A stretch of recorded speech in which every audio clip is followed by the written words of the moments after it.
বন্ধুরা, আরেকটি নতুন ভিডিও নিয়ে আমরা চলে এসেছি। আর সেটি হচ্ছে জিনিয়া। গরমে যে সমস্ত জনপ্রিয় ফুলগুলি রয়েছে তার মধ্যে সবচেয়ে জনপ্রিয় ফুল হচ্ছে জিনিয়া। আর জিনিয়া করে না এমন বাগানে কিন্তু খুব কম রয়েছে। কিন্তু এই জিনিয়া গাছ করতে গিয়ে আমরা ছোটোখাটো কিছু ভুল করে ফেলি, যার ফলে কিন্তু অনেকের গাছই নষ্ট হয়ে যায়।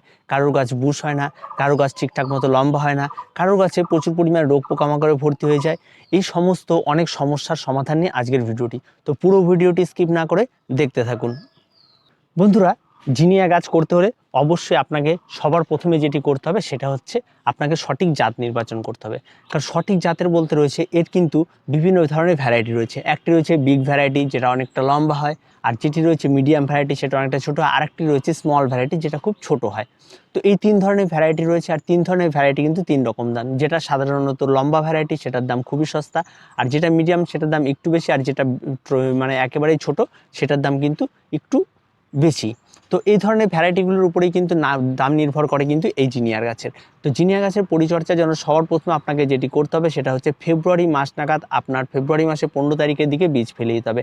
আর বীজের জার্মিনেশন খুবই ফাস্ট আর খুব ভালো কিন্তু বীজ জার্মিনেট করে। আর খুব সহজ পদ্ধতিতে আপনারা বীজ জার্মিনেট করতে পারবেন। যদি আপনারা চাই কোকোপিটে করতে পারেন, কেউ কোকোপিট এবং বিভিন্ন ধরনের গার্ডেন সয়েল মিক্স করে করতে পারেন, বা আপনারা ভার্মি কম্পোস্ট এবং গার্ডেন সয়েল মিক্স করে করতে পারেন। এমনকি আপনারা বালিতেও কিন্তু এই বীজ জার্মিনেট করতে পারেন। খুব সহজ পদ্ধতিতে কিন্তু এই বীজ কিন্তু জার্মিনেট হয়ে থাকে। আরেকটি বিষয় যেটি হচ্ছে গাছের গ্রোথ সবচেয়ে ফাস্ট।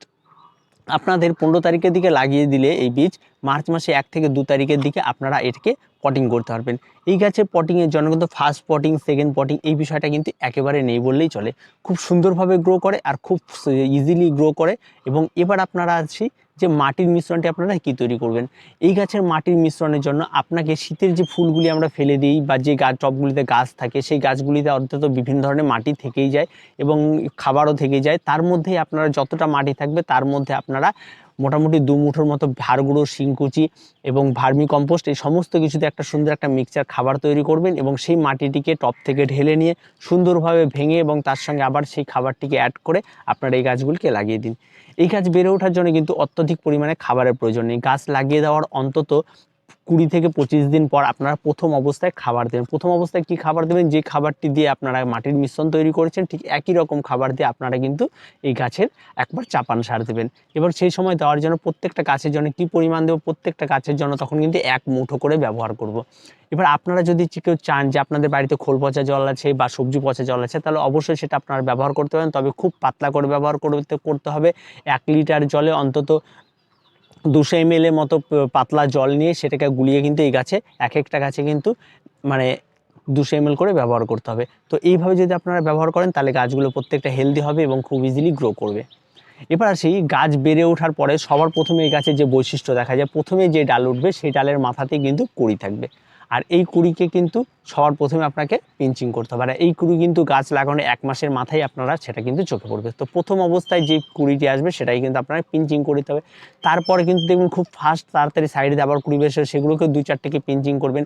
এবং আপনি আপনার গাছের শেপ অনুযায়ী কিন্তু গাছগুলোকে পিঞ্চিং করবেন এবং সেই অনুযায়ী কিন্তু গাছগুলোকে কিন্তু আপনাকে তৈরি করে নিতে হবে। এবং এই পিঞ্চিং আপনি যত করবেন তত কিন্তু গাছ কিন্তু বুশ হবে এবং খুব তাড়াতাড়ি বাড়বে। আর 25 দিন পরে যে খাবারটি দিয়েছিলেন, যদি আপনি পিঞ্চিং কন্টিনিউ করতে হন, তারপরে কিন্তু 15 দিনের মাথায় আবার একবার কিন্তু আপনাকে ওই একই রকম খাবার দিয়ে দিতে হবে। এবার তখন কিন্তু খাবারের পরিমাণটা আর 1 মুঠো থাকবে না, তখন কিন্তু খাবারের পরিমাণটা 2 চামচে চলে আসবে। তো এইভাবে 2 চামচ 1 চামচ করে খাবারটি কন্টিনিউ করতে হবে। আপনারা যদি কেউ চায় যে রাসায়নিক ব্যবহার করেন, তাহলে অবশ্যই ডিএপি ব্যবহার করে 2 গ্রাম ডিএপি 1 গ্রাম জলে গুলে নিয়ে এবার আপনারা 10টা গাছে ব্যবহার করতে পারেন এবং খুব অল্প অল্প করে কিন্তু এটি করতে হবে। তো এইভাবে আপনারা গাছটি করতে পারেন, খুব ইজি একটা পদ্ধতি। এবার আসি গাছের রোগ পোকামাকড় নিয়ে। এই গাছে কিন্তু অত্যন্ত পরিমাণে যে রোগটি সবচেয়ে বেশি দেখা যায় সেটা হচ্ছে পোকার আক্রমণ। কী পোকার আক্রমণ? জাপ পোকার আক্রমণ বা শুঁয়োপোকার আক্রমণ, এই সমস্ত। আমি গাছগুলিকে প্রত্যেকটা গাছে কিন্তু ফ্রেশ আছে। আমি কিন্তু গাছে কিন্তু এই গাছটিকে যদি আপনারা খেয়াল করেন, দেখেন গাছটিতে কী পরিমাণ পাতাগুলি এগুলি খেয়ে নিচ্ছে। কারণ আমরা সবসময় ফ্রেশ গাছের ভিডিও করি, যার জন্য এগুলো আপনাদের দেখাতে পারি না। তো এই গাছটিকে আপনারা রেখে দিয়েছি সেইভাবে আবার দেখানোর জন্য। তো এই গাছটিকে যে পাতাগুলো দেখতে পাচ্ছে, প্রত্যেকটা পাতা দেখুন খেয়ে ফেলেছে। এখানে দেখুন একদম পুরো একটা নেট তৈরি করে ফেলেছে পাতার। তো এগুলো হচ্ছে জাপ পোকা। তো এই পোকামাকড়গুলো মারার জন্য আপনাকে এক্সট্রা যদি আপনারা যদি চান যে কীটনাশক বা কোথাও কিছু ইউজ করবেন, তো সে সমস্ত কিছুর প্রয়োজন হয় না। এই সমস্ত পোকাগুলোকে মারার জন্য আপনারা একটা স্প্রে নেবেন। স্প্রের মধ্যে আপনারা সামান্য পরিমাণ হ্যান্ড ওয়াশ বা আপনাদের লিকুইড সোপ যেগুলো থাকে সেগুলো নিয়ে জলটাকে স্প্রে করে এই পাতাগুলোকে ধুয়ে দেবেন এবং ওই পোকাগুলোকে ছাড়িয়ে দেবেন। দেখবেন পরবর্তীতে আর এই পোকাগুলো আর অ্যাট্রাক্টেড হবে না। আর একটা বিষয় হচ্ছে এই পোকাগুলোর জন্য একটু অপেক্ষা করুন, যদি কোনো বৃষ্টি হয় বা কন্টিনিউ যদি বৃষ্টি পড়ে তাহলে কিন্তু এই পোকাগুলো একবার পুরোপুরি ভ্যানিশ হয়ে যায়। আর এই পোকাই একমাত্র পোকা যে গাছের জন্য অ্যাট্রাক্টেড হয়। আর একটা বিষয় কি রয়েছে যে এই পোকা যখন গাছে ধরে তখন গাছের নিচের পাতাগুলোকে একেবারে সবার প্রথমে খেয়ে ফেলে, তখন কিন্তু পাতাগুলোতেও কিন্তু এই অবস্থা তৈরি হয়। তো সেই সময় কিন্তু এই পাতাগুলোকে কিন্তু আপনাদেরকে গাছ থেকে ছুটিয়ে ফেলে দিতে হবে। নিচে যত পাতা রয়েছে, যত সমস্ত আবর্জনা রয়েছে, এই সমস্ত কিছুগুলি কিন্তু আপনাদেরকে পরিষ্কার করে দিতে হবে। এবং যত বেশি আপনি পরিষ্কার করবেন আপনার গাছ তত বেশি হেলদি হবে, তত ভালো থাকবে। আর গাছ যত বেশি হেলদি হবে গাছে কিন্তু ফুল তত আসবে। তো এই গাছগুলির সাইজ দেখুন, এই গাছগুলি কিন্তু ডুয়ার্ফ ভ্যারাইটির গাছ, কিন্তু এখানে কিছু রয়েছে এগুলো কিন্তু বিগ ভ্যারাইটির গাছ। এটা বিগ না, এটা মিডিয়াম ভ্যারাইটি, এবং আরও বিগ ভ্যারাইটিরও গাছ রয়েছে আমার কাছে। তো এখানে কিছু রয়েছে মিনি, এবং বিভিন্ন ভ্যারাইটির এখন কিন্তু এই জিনিয়া পাওয়া যাচ্ছে। তো আপনাদের যেটা পছন্দ সেটা আপনারা ব্যবহার করতে পারবেন। এবার আসি স্প্রের ব্যাপারে। এই পোকামাকড়ের জন্য কিন্তু আপনাকে স্প্রেও করতে হতে পারে কখনো কখনো। আর তার জন্য আপনারা যে কোনো রাসায়নিক বা সার বা কীটনাশকের দোকানে আপনারা চলে যাবেন, বলবেন গাছের রোগ অনুযায়ী আপনারা তাদেরকে বলবেন, তারা অবশ্যই আপনাদেরকে ওষুধ সাজেস্ট করবে। আর অবশ্যই সেটা 1 লিটার জলে কতটা ব্যবহার করে সেটা অবশ্যই আপনাদেরকে শুনে আসতে হবে। আর একটি বিষয় রয়েছে যেহেতু মার্চ মাসে গাছটি লাগানো, সেই মার্চ মাসে কিন্তু প্রচুর পরিমাণে ফাঙ্গালের অ্যাট্রাক্টেড হয়। আর সেই ফাঙ্গালের অ্যাট্রাক্টের জন্য কিন্তু অবশ্যই আপনাদেরকে কিন্তু এই গাছগুলিকে কিন্তু অন্তত সপ্তাহে 1 দিন আপনাদের কিন্তু পেস্টিসাইড বা এই যে অবশ্যই সপ্তাহে 1 দিন কিন্তু আপনাদেরকে এই গাছগুলির জন্য অ্যান্টিফাঙ্গাল স্প্রে করতে হবে। এবং সপ্তাহে 1 দিন করার বিশেষ করে প্রয়োজনে 15 দিনে 1 দিন করলেও যথেষ্ট, কিন্তু করতে হবে। তার কারণ কি, গাছগুলিতে যখনই ফাঙ্গাল লেগে যায় কিন্তু খুব তাড়াতাড়ি গাছগুলি কিন্তু নষ্ট হয়ে যায়। এই বিষয়টি কিন্তু মাথায় রাখতে হবে। এবার আসি গাছটি আমি কোথায় রাখবো। এই গাছ কিন্তু সব সময়ের জন্য ফুল সানলাইট ভীষণ পছন্দ করে। দিনে 6 থেকে 7 ঘন্টা রোদ লাগবে এমন একটি জায়গা আপনাকে বেছে নিতে হবে, এবং সেই সমস্ত জায়গাতে কিন্তু এই গাছটিকে আপনাকে রেখে দিতে হবে। তবেই কিন্তু গাছ কিন্তু সুন্দরভাবে গ্রো করবে এবং এই গাছের রেজাল্ট কিন্তু আপনি অত্যন্ত সুন্দর পাবেন। তো এই বিষয়গুলি কিন্তু আপনাকে অবশ্যই খেয়াল রাখতে হবে।